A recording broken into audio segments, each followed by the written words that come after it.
दुनिया का दूसरा सबसे छोटा महाद्वीप यूरोप, जो यूराल पर्वत द्वारा एशिया से अलग होता है, जो पृथ्वी के कुल क्षेत्रफल का 2% हिस्से पर कब्जा करता है। यह उत्तर में आर्कटिक महासागर, पश्चिम में अटलांटिक महासागर और दक्षिण में भूमध्य सागर, कैस्पियन सागर से घिरा हुआ है। इस महाद्वीप में बहुत छोटे छोटे देश पाए जाते हैं, जो सड़क मार्गों द्वारा एक दूसरे से जुड़े होते हैं। यूरोप महाद्वीप में कई बड़े बड़े द्वीप भी पाए जाते हैं, जिनमें से आइसलैंड और ब्रिटिश द्वीप समूह सबसे बड़े हैं।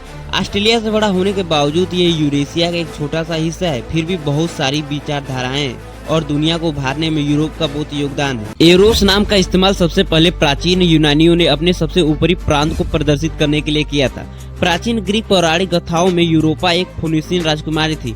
यूरोप को सांस्कृतिक एवं भौगोलिक विभिन्नता की वजह से इसे कई भू सांस्कृतिक प्रदेशों में बांटा गया है, जैसे आइबेरिया प्रायद्वीप, जो जिब्राल्टर जल संधि के उत्तर में अवस्थित पेरिनीस पर्वत द्वारा यूरोपीय मैदान से विभाजित यूरोप का सबसे पश्चिमी भाग है, जहां आइबेरियन समुदाय के निवास की वजह से इसे आइबेरिया कहा जाता है।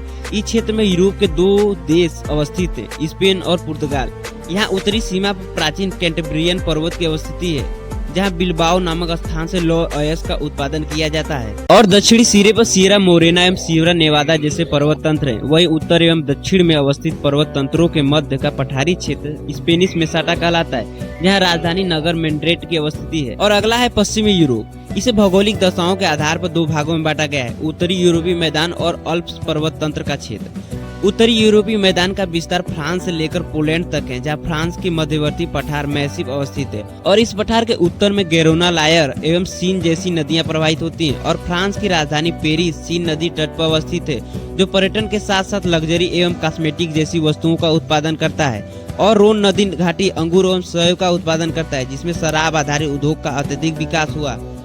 और इसी नदी के मुहाने पर अवस्थित मर्सेली भूमध्य सागर का सबसे बड़ा बंदरगाह है। फ्रांस में जर्मनी से संलग्न लारेन बेसिन में अवस्थित सार एवं सेक्सन प्रांत लौह अयस्क के उत्पादक हैं। यहाँ फ्रांस एवं जर्मनी एक दूसरे से वास्जेस एवं ब्लैक फॉरेस्ट जैसे ब्लॉक माउंटेन द्वारा एक दूसरे से पृथक होते हैं, जिनके मध्य राइन नदी भ्रंश घाटी की अवस्थिति है। जर्मनी की राइन नदी घाटी क्षेत्र पश्चिमी यूरोप का सबसे बड़ा औद्योगिक क्षेत्र है। वहीं अगला है अल्प्स पर्वत तंत्र, जिसका विस्तार पश्चिम में पेरिनीस से लेकर पूर्व में कार्पेथियन पर्वत तक है, जिसकी सर्वोच्च चोटी माउंट ब्लॉक यहीं अवस्थित है।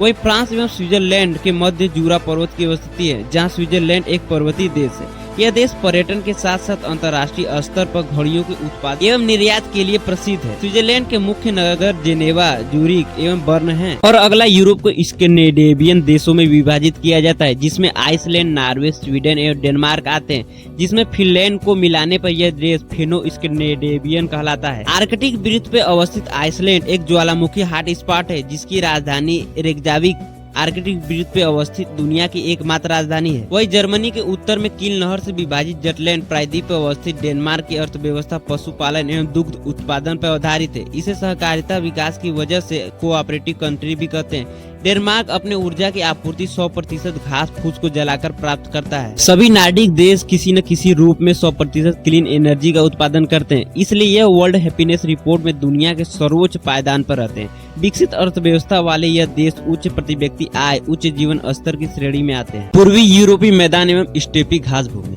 यूराल पर्वत से सटा हुआ यूरोप का यह उत्तरी मैदान, जिसका विस्तार बाल्टिक देशों तक प्राप्त होता है। यह प्रवाहित होने वाली विविध नदियों में वोल्गा यूरोप की सबसे बड़ी नदी है। वोल्गा नदी घाटी में गेहूं, आलू, चुकंदर के उत्पादन के साथ साथ पेट्रोलियम एवं प्राकृतिक गैस के भंडार से युक्त है।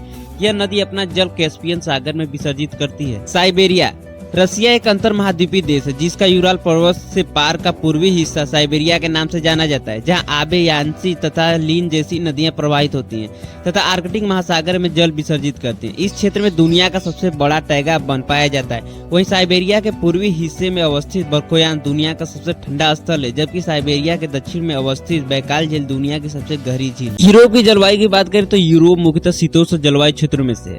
यूरोप की जलवायु गल्फ स्ट्रीम नामक इस समुद्री गर्म जलधारा के प्रभाव के कारण विश्व भर में एक ही स्थान पर स्थित अन्य क्षेत्रों की तुलना में कम विषम है। गल्फ स्ट्रीम यूरोप की जलवायु को गर्म और नम बनाती है। गल्फ स्ट्रीम न केवल यूरोप के सागरी तट को तुलनात्मक रूप से गर्म रखता है, बल्कि अटलांटिक महासागर से महाद्वीप की ओर चलने वाली प्रचलित पश्चिमी हवाओं को भी गर्म करता है। इसलिए इसका साल भर का तापमान 16 डिग्री सेल्सियस रहता है। राजनीतिक रूप से यूरोप लगभग 5 संप्रभु राज्यों में विभाजित है, जिनमें से रूस सबसे बड़ा और सबसे अधिक आबादी वाला क्षेत्र है। आपको बता दें कि रूस एशिया और यूरोप दोनों महाद्वीपों में फैला हुआ है। 2021 में यूरोप की कुल जनसंख्या लगभग 745 मिलियन थी, जो एशिया और अफ्रीका के बाद तीसरी सबसे अधिक आबादी वाला महाद्वीप है। यूरोप की जलवायु गर्म अटलांटिक महासागरों की धाराओं द्वारा प्रभावित होता है, जैसे गल्फ स्ट्रीम, जो महाद्वीप के अधिकांश भाग पर समशीतोष्ण जलवायु। साउथ अमेरिका एक ऐसा कॉन्टिनेंट जहां से पृथ्वी को 20% ऑक्सीजन मिलता है। ये दुनिया का चौथा सबसे बड़ा महाद्वीप है। दुनिया का सबसे विशाल रहस्यमय जंगल अमेजन इसी महाद्वीप के देशों में फैला हुआ है। इसका कुल क्षेत्रफल 1.7 करोड़ वर्ग किलोमीटर है। इस महाद्वीप की सीमा पश्चिम से प्रशांत महासागर तथा पूर्व में अटलांटिक महासागर से लगती है। इस महाद्वीप में टोटल 12 देश। आज हम इस वीडियो में दक्षिण अमेरिका के बारे में वे सब बताएंगे, जिसको जानकर आप चैनल को सब्सक्राइब करने पर मजबूर हो जाएंगे। और अगर आपको डॉक्यूमेंट्री वीडियो देखना अच्छा लगता है तो आप हमारे वीडियो को लाइक जरूर करिएगा। इस महाद्वीप की अधिकांश आबादी महाद्वीप के पश्चिमी या पूर्वी तटों के आसपास रहती है, जबकि इसके आंतरिक और दक्षिणी छोर में विरल आबादी है। दक्षिण अमेरिका दुनिया की सबसे अनोखी प्राकृतिक स्थानों के लिए प्रसिद्ध है, जिनमें दुनिया का सबसे ऊंचा जलप्रपात एंजेल, जो वेनेजुएला में स्थित है, यह 980 मीटर ऊंचा है। इसका नाम जिमी एंजल के नाम पर रखा गया था, जो इस झरने के ऊपर से उड़ान भरने वाले पहले व्यक्ति थे। यह कारोनी नदी की एक सहायक नदी चुरून नदी पर स्थित है। इसे देखने के लिए लोग दुनिया के हर कोने से आते हैं। और इसी महाद्वीप में जल से हमेशा भरी रहने वाली नदी अमेजन पाई जाती है, जिसे साउथ अमेरिका का लाइफ लाइन भी कहते हैं। यह दुनिया की दूसरी सबसे लंबी नदी है, जिसकी लंबाई 6400 किलोमीटर है। यह पेरू के एंडीज पर्वत से निकलती है और पश्चिम से पूर्व की ओर बहते हुए अटलांटिक महासागर में अपना जल विसर्जित करती है। इसके ताजेपन का अंदाजा आप इसी बात से लगा सकते हैं कि अटलांटिक महासागर के 160 किलोमीटर क्षेत्र के खारेपन को पतला कर देती है। इस नदी बेसिन के ऊंचे क्षेत्र में खाने की तलाश में इधर उधर भटकते हुए कुछ भारतीय मूल के आदिवासी रहते हैं। ये अपना जीवन छोटे जानवरों का शिकार करके और जंगली फल जामुन खाकर जीवित रहते हैं। यह नदी अमेज़न वर्षा वन के बीच से बहती है। अमेज़न वर्षा वन को पृथ्वी का फेफड़ा भी कहते हैं। यह 60 लाख वर्ग किलोमीटर क्षेत्र में फैला हुआ है, जो ब्राजील के 40% क्षेत्र को कवर करता है। यह उत्तर में गुआना हाईलैंड, पश्चिम में एंडीज पर्वत तथा दक्षिण में ब्राजील के मध्य और पूर्व में अटलांटिक महासागर से घिरा हुआ है। ऊपर से देखने में यह जंगल जितना खूबसूरत लगता है, अंदर से ही उतना ही खतरनाक। यह वर्षा वन लगभग 50 मिलियन वर्ष पहले बना था।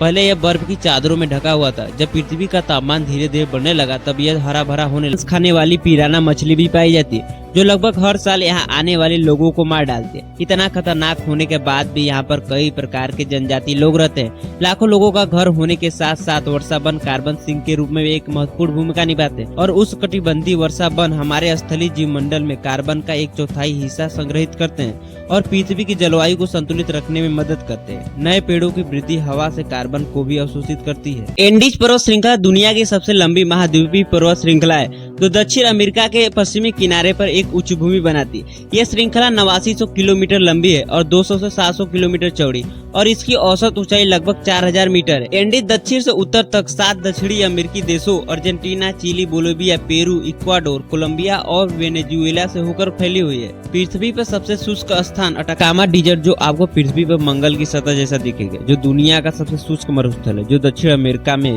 चिली देश में स्थित है। तारों ग्रहों का अध्ययन करने के लिए यह स्थान को वैज्ञानिक सबसे अच्छा मानते हैं, क्योंकि यहाँ आसमान बिल्कुल साफ होता है। नासा अटाकामा रेगिस्तान का इस्तेमाल उन उपकरणों का परीक्षण करने के लिए करता है जो मंगल ग्रह पर जाने वाले मिशनों पर जाएंगे। और यही नहीं, हॉलीवुड की बहुत सारी स्पेस मूवीज का शूटिंग भी यहीं हुआ है। दक्षिण अमेरिका के प्रमुख खनिज संसाधन सोना, चांदी, तांबा, लौह अयस्क, टीन और पेट्रोलियम है। इन संसाधनों ने अपने देशों को उच्च आय दिलाई और ब्राजील दक्षिण अमेरिका का सबसे बड़ा देश, जो महाद्वीप के आधे से भी कम भूमि क्षेत्र को कवर करता है और महाद्वीप की आधी से ज्यादा आबादी को अपने में समाहित करता है। ऐसा माना जाता है कि दक्षिण अमेरिका में सबसे पहले मनुष्य तब बसे थे जब कम से कम 15,000 साल पहले लोग बेरिंग लैंड ब्रिज को पार कर रहे थे, जो वर्तमान रूस का क्षेत्र है। वे उत्तरी अमेरिका से होते हुए दक्षिण की ओर चले गए और अंततः पनामा के इस्तांबुल से माध्यम से दक्षिण अमेरिका पहुंचे। दक्षिण अमेरिका की जनसंख्या 428 मिलियन से अधिक है, जिसमें अधिकांश आबादी महाद्वीप के किनारों के आसपास केंद्रित है।